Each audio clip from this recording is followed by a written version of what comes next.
Welcome to the Clash of Town Hall 15. I'm CarpenterFinn, joined here with Itzu, where we're going to be bringing you some of the most awesome players at Town Hall 15 and some base builders. We have already the first attack in, and that is versus Agent. Oh. And Agent is running his own base. He's running his own base. Okay. Let's go, anti-2-star. That's nice. I mean, I was waiting for that, so I cannot wait to see how this is going to defend. And Fluxxy's in with some super boulder action. Now, this is the first that we haven't seen in too long. A defender using their own base build to help defend. So it's all Agent here. So Agent has no one to blame but himself if it gets tripled. Yeah, that's always the worst, because it's always easier to blame than the others. Like, oh, come on, why didn't you build this base better for me or something like that? But let's take a look again at those pets, because Fluxxy is actually using the Phoenix on the Warden, which I'm quite surprised about, because you're putting the Phoenix on pets, on heroes, which are kind of supposed to go down, right? Otherwise, you don't get any value. So, well, let's see if that's going to. Oh no, I don't like the jump. Those tests are great to lure those boulders away, but the boulders are coming back. But there's just so much damage in the core. There is a lot of damage as a Warden ability protects these balloons. That poison spell from the spell tower is doing a lot of work as he's trying to overwhelm this core. They're getting frozen up here. Are they going to get frozen again? Oh my. What? Look at this. The ice golems on defense are doing a Wait! The super bowlers jumped the wall to the left side. Wait, he's not going for the town hall. Oh no, Fluxxy. Oh no, Queen. I mean, this attack is making me even more wonder why the heck did they use anti-3 in the first match. Anti-3 in Town Hall 15, I don't like them at all. Like, anti-2 are just so much better, I feel like, on Town Hall 15. So maybe with those anti-2 now, they can bring this back, because if they fail, it's typically a really low percentage. The Queen down, all of those super boulders down, the Royal Champ struggling versus the defending King. 3 stars are out of reach, I think. Yeah, unfortunate there. Not going to get in. This is going to be a very low percentage. So Agent, I guess, you know what? We got to call up Agent to, hey, Agent, we need to use all your bases for this war here, because your bases are strong here. The anti-2-star really stopping Fluxxy here in his tracks, and Blueprint needs to come away with almost a perfect war of themselves in order to have a chance to try to win this overall match between this best of 2. And 1 stars can happen at any time, so that could definitely change the outcome. Yeah, great defense, and the first defense for Blueprint, so I think Agent is going to be really happy about this one. And I mean, we have seen, I think, the lowest percentage in the entire first match was 85%, if I remember correctly. Wow. And this should be already lower than that. So really good job, and I cannot wait to see. Actually, I already want to have a small sneak peek what the others are running, if it's all anti-2 now or not. Should I spoil it? No, keep it a secret. Keep it a secret. We'll base off what you're thinking. You're like, well, there it is. 79% there for Fluxxy. Very nice try. Did not get that. So that is a big defense. We have, it's somewhat of an anti-2-star base, right? It's like one of those box bases, which we have seen a lot on Town Hall 14, defending really successfully. So this now is going to be one of those bases. And I want to see how this is going to defend versus this, again, super boulder approach from Yo-Yo. He had a 99 the first match. But can he turn this now into a 3-star and 100% for Blueprint to catch up and have the chance of maybe a comeback? Yeah, they need the comeback indeed, as the Tesla farm looks like it pops up near this Eagle artillery. Some sneaky goblins to help force that funnel, because it looks like Yo-Yo wants to send a super bowler smash through this bottom side into the Eagle, and then eventually making his way towards that town hall. We do have a defending spell tower, not only in the core, but also near the town hall. So the double poison spells being used on defense is looking like it's a pretty common theme here with the pro players. That's right. At the same time, though, I'm scared, because he already used, again, 1 minute of his attack for those for this Warden Walk. And we have seen he time fell this first attack. So, I mean, this is going to be tricky. At the same time, he has the 3-step monolith, but those super boulders are already really low, and they're about to run into this poison tower. Yeah, they're going to make their way in with that Rage. Healers need to transfer off. There's the Ice Golem. Poison Spell goes off on defense, and he uses his own Poison Spell onto the Super Minion and near this Hound as he's continuing his way through as the King's ability goes off with that Flame Flinger, now doing some damage to that enemy Queen as he wants to make his way all the way to the Town Hall with the Warded Eternal Tome going off. Oh, no. I think he lost already so many healers in the first play versus Giant Bombs. And now, yeah. this jump opened everything, which means those healers got wrecked by the double multi-inferno tower setup. Wow. I love this base. The Town Hall should go down, and with that, maybe it's still possible to get the 3 stars because there's not much standing. The RC has Diggy, but the Diggy needs to reset the single target. He does decide to freeze, but the RC goes down. And we still have Queen ability, which is going to be clutch, but that single is standing there as Diggy. Okay, Diggy goes down, forces Queen ability, but she's going down here to the defending King. And all these skeletons that pop up with the Witch. Wait, did that Witch spawn some skellies to distract and protect the Queen? No! The Queen goes down. Now we have the King with the Frosty trying their best with the Yeti on the other side, but I don't think versus those defense it's going to be a 3-star. That's going to be another defense for RH base beating Ryuda with his box-style base for Town Hall 15. It's a high percentage, but it's a defense nonetheless overall. Yeah. And Yo-Yo is falling short. I think it's going to be a lot of 1-stars. At the same time, though, now this means that you should always just go for the safe 2nd star with some options on 3 stars. And I feel like especially for most of the leagues, maybe even up to Champion 2, it's going to be already enough to just get 2 stars safely. And then have like 1 or 2 maybe star players in your team who actually have those possibilities of going for 3 stars. But is BuMm one of those star players to get this 3rd star? Because I think he just misdropped the lightning, didn't he? I think so. Oh, you're seeing BuMm's cams like that. The reason why it's like that is because it looks like the connection with him and me is low. So, well, BuMm is going to be very tiny on the screen, unfortunately. But we got the Electro Titans as well in another attack here. That's right. We have the Titans again. Another Rage is used. The Titans themselves don't need that many rages or spells in general, but I think he did a nice funnel in the first place, and now we have the first Titan getting placed. Just a couple of Coco loons in, but it's one of those ring bases, so he needs to get towards the core. He needs to create this cut to force his Queen into the core without a jump. Just means that he needs to take this small opening around the multi-inferno tower to get access towards the Town Hall. Yeah, with that Queen making her way into the scatter shot with the Headhunter. Oh, that Queen's ability was forced, unfortunately. And we have the Electro Titans trying to make their way through, but no Warden to help assist as we got the King to the bottom side. He's trying to loop his way all the way back towards that core, but we're seeing those anti-2-star designs now coming in for Blueprint. That's right. The core Town Hall is really annoying, and especially those Titans are so good versus the Lava Hound. At the same time, though, if those Titans are not going for the Hound, it's still annoying. It's really annoying. Wait a second. Is this tunnel going down? Because we said we see those 1-stars sometimes.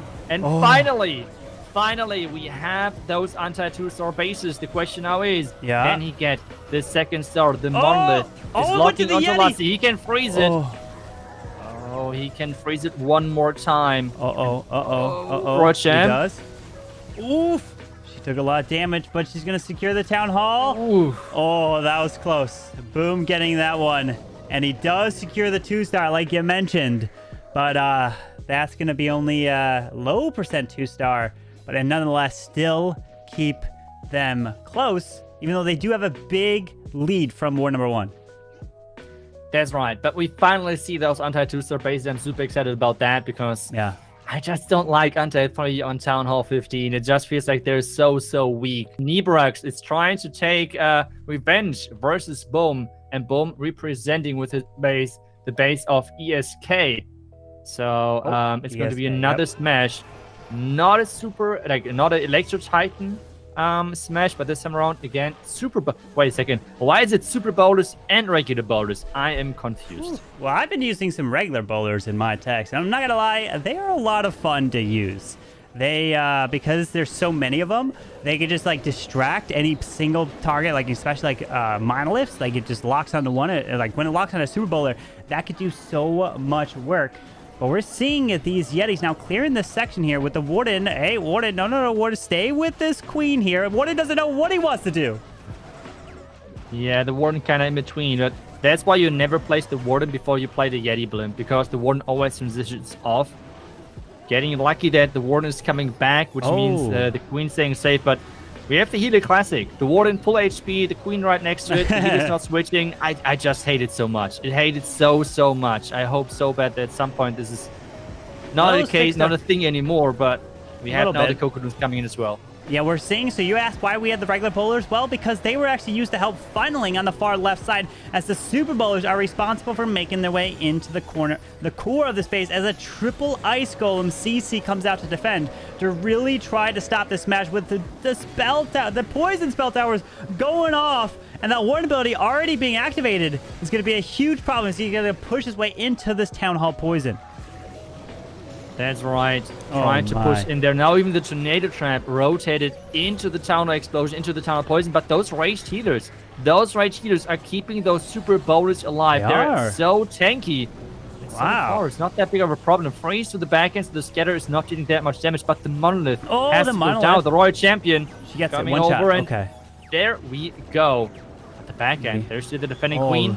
There's a lot left on this back end here. We got the Witches to the bottom side. The RC with her ability is going to get through this multi. The Queen looks like she's going down. That Air Expo. Oh, the Queen. You got to lock onto it. At least do a shot. No, it doesn't get a shot off, as the RC is going to get locked down by this Air Expo and get taken down unless the Diggy stuns it. But a Ground Skeleton as well pops.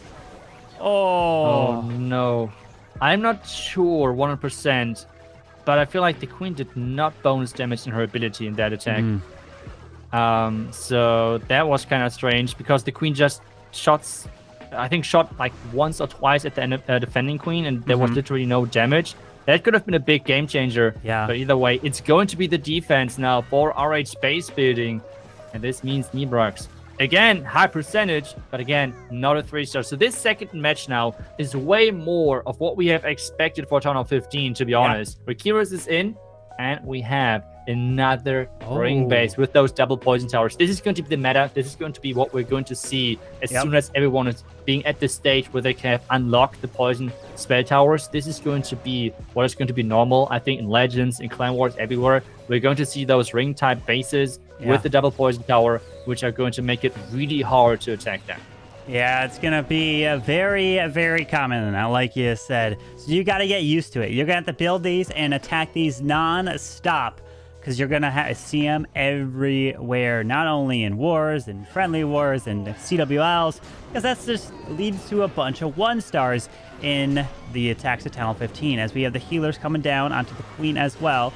Ice Golem moving his way in, the King and the Siege Bears with some Witches to the bottom side to really try to set up a funnel to path his way straight towards the core. That's right. Another thing which we have to mention as well, I feel like, is that a lot of those pros kind of have to relearn some of the strategies, because Riqirez was known as one of the best Lalo attackers in the world, with Lalo not being that crazy anymore versus those ring bases nowadays. Those players have to kind of switch their strategies, which I like a lot as well, that those meta troops have not gotten a new level on Town Hall 15, so we're seeing some variety finally. And with that, Town Hall going down, Warden ability going off. This is looking quite good. That was a nice Warden ability right as that Town Hall exploded to protect the Queen. A P.E.K.K.A. and some Super Bowlers on the backside, as the Monolith looks like it's getting frozen, as the Phoenix is activated from that King who died off, which is pulling a few traps as well, trying to protect these healers, as his Queen is going down, going to force her ability on the far outside of the space. But that Monolith, nothing is going for it, so he's already deployed his RC to the left side, so this RC is getting taken out. Oh no, the Monolith out of range, being the difference maker here. Queen, no ability left, and we have the Monolith now picking on those healers. Diggy transferred off to the Queen, a Queen going down. This means it's going to be another defense. It looked so good in the core, but then the Monolith staying up ruined everything. Oh, that Monolith, just picking everything off. A Tesla farm to the top side of the base next to that Eagle Artillery. 40 seconds left. You want to try to get every percentage point that matters, every little building. but he's not going to be able to get any more as the Yeti Mites do just die off there, and it's only the 88%. Great effort there from Riqirez. Cronos actually running a Rage Tower. That's interesting. Yeah, we have Cronos, but you know, Cronos, the base he's running is from Stefan, who's deciding to use that Rage spell tower on defense next to a Poison spell tower. Oh, let's see how that combination is going to work together. Yeah, I mean, I'm surprised. Maybe, I'm not sure if that Rage Tower is intended, but I mean, we will see how it works in just a second. For now, he's just sniping that town with Sneaky Goblins. Really nicely seeing that it's not as protected as it looks like. With, yes, there's the monolith in front of it, but at the same time, though, there's not too many storages, and those are the important feature if you want to take the town down with Sneaky Goblins. For sure, as we have the heroes, the log launcher, everything kind of smashing its way to the far side of this base, and the log launcher, look at these skellies. Oh my goodness, they are getting flung from the logs as the warden ability is going off to help protect as much as possible, as he still has his king ability to utilize.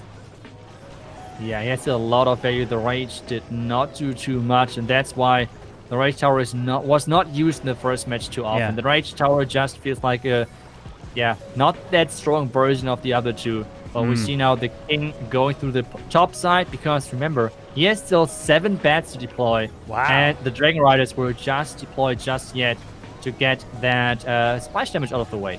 He still has 10, not only 7 bats, but a bunch of balloons to use on the outside. Wizard Towers. Look at the splash. Stefan wanting to put Wizard Towers on the far edges of this base as they go down, as now the bats can just move their way through with 2 extra freezes, but this Wizard Tower to the bottom side is going to be a problem, so he decides to invest the balloon and the baby dragon there. That's right, and the Wizard Tower going down. Yeah, that is way too many bats for those defense to handle. What a beautiful attack this was from Agent. Not only an incredible defense, but as well the first 3-star of this match in the second face up of those two teams, and that was incredible. Really nicely done, finding the weakness with Sneaky Goblins, being able to take down the town hall. That was great. That was brilliant. And we have this next base. What is what? I feel like those bases, when I look at them, I was like, come on, just play the Super Archibald. They look so good for that, but they just don't play it. They're using the lightnings and they're using Lalo. Ooh, wanting to take out that core with the lightning spells does that a little bit here, but the town hall is in the core, meaning we have a single target inferno to the bottom side of this base, as the skeletons are helped to use on the far right side near the scatter shot. The king's going to make his way in towards there with the queen behind. We have not used this warden, but we are seeing a Lalo attack, and he's even mixing in a wall wrecker. Okay, the wall wrecker is supposed to go all the way towards the core, take down this town hall, while the king is trying to take down those those skeletons, everything. The question now is, how does the interaction work with the invisibility tower? If there's Sneaky Goblins in there, he needs to make sure that he's turning the tower invisible. He's freezing the tower. So he's going to do that. As soon as the Sneaky Goblins are coming out, he has to freeze. Otherwise, it's not going to... Now freeze? Oh, he does? Exactly. That is the timing. And with that, the tower's going down without that invisibility tower getting triggered. Very nice, like you said, because it wasn't taking damage from the regular goblins as they were dying right off the bat. Wait, the warden, come on. He's sending the warden a little bit more to the left side as those balloons are pathing their way straight in towards the Eagle artillery, as he has headhunters can send into the Raw Champion with the invisibility spell can go off, but it's not going to be onto that multi, so the balloons will path their way into there. That's right. We have... I mean, that this hound is getting protected by the warden ability is so clutch, because it got so far, triggering now the traps at the bottom side, even some red mines around the bottom side, so that's nice. Invisibility tower going off now, but it's not protecting anything anymore. Wait, remember, the invisibility spell tower also makes your own troops invisible. Like, it kind of almost can assist you in a sense by making it so that the defenses don't even lock onto whatever you have moving through, as he has a visibility spell as well to use on his own with that Diggy, which can help stun things. You got to make sure you use that Raw Champion. Come on, the invisibility spell. He's waiting. There it is, onto the cannon. And he's got it! Cronos! Wow. Brilliant. This was a great attack. And this gives RH base building a 3-star here in match number 2. What a great attack. And we see the next base, and it seems like a lot of those base builders like the invisibility tower on those ring bases. So I want to see how that's going to work with Musk now running the Queen Charge Lalo. Let's go, baby, with the Ice Hound. Queen Charge Lalo. This scary. It's definitely scary because if you charge your queen anywhere near a monolith, that queen can go down fast as she's charging her way into this Tesla farm. But we also have a log launcher and king down here to help clear it so that queen can continue her path in. No, I was going to say no jump spell. I see it. It's on the far right side. So that jump could get technically the queen in. But that's the nice thing about a log launcher is the logs can activate this invisibility spell tower very early in an attack. That's right, and take a look at those logs. They're dealing a ton of damage. Now we have those rocket loons taking it out. The same as the spell tower. That was genius. Now the jump to get towards the core. We already had a lot of investments, right? So you have to consider that. The black mines get triggered as well. That's beautiful. The town hall should go down. Nice invisibility. So he does not have to face the clankers before the town hall going down. That was brilliant there. As now the queen secures the town hall so she can stay alive, moving her way more to the left side, and then the Lalo with a raw champion could potentially come on the right side where this queen is not going. But we will have that poison spell tower going off, being flung at this queen soon as she approaches. But he decides to send in the RC to the left side, which she can help grab this air defense to keep this queen clearing the core of this base.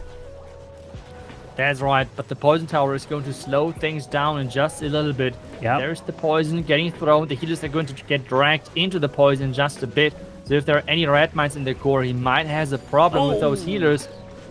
You know, he missed the Ice Hound on that Warden Internal Tome. If he popped that Warden Billy like a half of a fraction sooner, that Ice Hound could have been protected, maybe moving its way all the way to the backside. But this is still looking good as he rages, and he crushes through that defending world champion. Those Rage Headhunters make quick work of that defending Royal Champion. And with that Queen and the Royal Champion engaging versus the back end, this just looks so good. The Diggy has transferred off to the Queen. And the Queen now can finish things up. What a beautiful attack this was. That was impressive to watch from Musk. And this means another 3-star on the board for Blueprint. That base just got completely obliterated. What a brilliant attack. Mask showing that Queen Charge Lalo can still crush bases. But not only just the Queen Charge, but using the log launcher as well to activate that early invisibility spell tower on defense. Excosist is in. Good luck to you. And he's coming in. Yeah, look at that base with double poison spell towers in the core. That's right. We have the poison towers in the core, flanking the town hall, making sure that any BuMms are not that nice to land next to the town hall. We have the Queen Charge Lalo as we were expecting or speculating about, but he's bringing one Electro Titan as well to the mix, which is a heavy investment. I mean, that's 32 housing space. So surprised that he's bringing that. We have that Queen continuing her charge in. And the nice thing about taking an Electro Titan is that you don't have to worry about a Tesla farm and a bunch of Skelly. So if you send it in with your King, that would be insane value to keep that King alive. That's what he's probably predicting, is sending this King in towards a Tesla farm with skeletons as the Rocket Loons help remove the air defense, and the Blimp is coming right over this Queen. That's right. We have, I mean, both poison towers now got triggers. We have the heroes. Ooh. That's a heavy dive. I mean, yeah, it is. He's investing it. Really ambitious. Going for that town hall now. He's trying to take down the town hall with those heroes. Wow. But the question now, Carbon, is do those heroes go there? Because there is no buildings. There is no buildings luring the troops into the core. Oh no. This Exorcist. Oh, wait. He's coming back. They went to the. Oh, yes! They went in. They did indeed. And destroyed them to the flank. That's perfect. Wow, look at that. But there's a tornado trap, so he decides to invest the Rage and Freeze, and he has to freeze the Monolith because it locked onto his King. Oh no, the healers. No, healers. No. Come back. Oh no. Oh, wait. Now the Warden. The Queen still has her ability. He still has a freeze. 3 more balloons to utilize. That freeze is potentially... Wait, that Warden, come on. Take out the multi-target Inferno. Warden. No!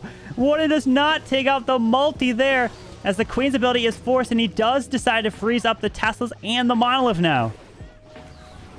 Oh no, that was too heavy of an investment for those heroes for this dive, and he just did not get enough. Or can this Queen out? Maybe if the archers tank, Oh, Unicorn is not alive. Okay, so Nope. with the Unicorn, maybe that would be a dream. the archers. But yeah, Oh, nice try, Excosist there, but falling short. And General X's base does hold right there. You try to get those heroes all the way into the core with his Warden, that King, and with the Electro Titan, but unfortunately not able to take that core down and that backside. But look at that, Excosist is celebrating. I remember the OP celebrations in Worlds. That was one of the most fun things, to see those players in person and see them reacting on a stage. It was great. we have a Queen Charge Lalo Ooh. versus this base of knowledge with again, it's a box-based style base Yeah. with 2 poison towers. Ooh, with that the Queen Charge, Lalo, they're starting off with that Blimp to land in towards the Archer Tower to eventually grab the Ground Expo, the Wizard Tower, and we've got, okay, so we have Sneaky Goblins to the left side, and then charging this Queen from the left towards the right and eventually make his way into the Town Hall. But we do have looks like we may have some Tesla farm to the bottom side down here. Okay, I mean, the Clan Castle's getting taken care of nicely. The Queen is going for this bottom side, but still, she has a lot of options to go for, depending on where he's going to send the King. Maybe the King from the bottom side to force this Queen into the scatter compartment. That might be a valid option. But first, we have to wait if this Queen is going the way as he is hoping for. Yeah. Because so far, I think the Queen is going perfectly the path towards that scatter with the King Oh, he pulls forcing the her tornado. inside. That tornado Wow, that trap. was awesome. Yeah, and the poison tower got triggered. Oh, look at that. That balloon was so clutch. I guess, should we call it not only just a Coco Loon? It could be a Coco Poison Loon or something, you know? We need a new term to try to pull new, like, poison spell towers, to pull tornado traps. That was a fantastic. As the wall break just barely clips the wall to open it to let the Queen step in there potentially. That looks really good. The King pushing his Queen. Oh, wait. Is this Okay. invisibility spell running out? I'm not sure. Oh, that There's the Monolith. Rage. Monolith. Frozen. Oh no. Oh, Queen, oh. Another invisibility. There's a lot of spells invested.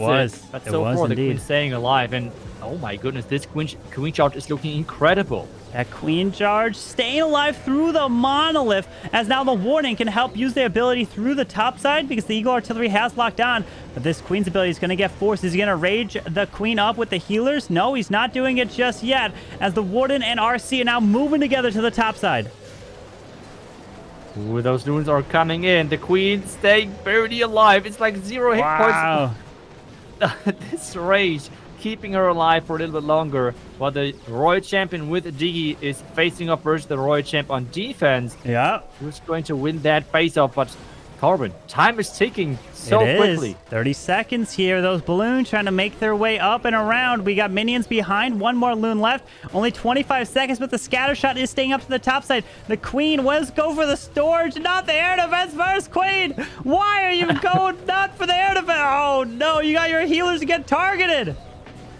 Oh. That Warden with 10 Diggy seconds. keeps stunning everything, but It 8 is. seconds. It's like it's impossible. Wow. Was such a good attack. But Yes. the base is going to defend. It's close, but the base is defending for Knowledge and Riqirez and for RH base bidding. This means the second match is going to be 12-11, which is more like what we were expected from like a scoreline. Yeah, so we saw 12-11 for Blueprint, but if we go to the previous matches, so let's go ahead and bring that up. So Warlog, Friendly War, you can see 15-11 for RH right under that, which means that RH base building is going to be taking this one. They're going to be victorious. Congratulations as they win first place, or which is going to take home $10,000 for RH base building, and then 5,000 for blueprint for a second. So incredible stuff. This war was the war of defenses. The last one we saw was a bunch of triples there, but it was still amazing to see.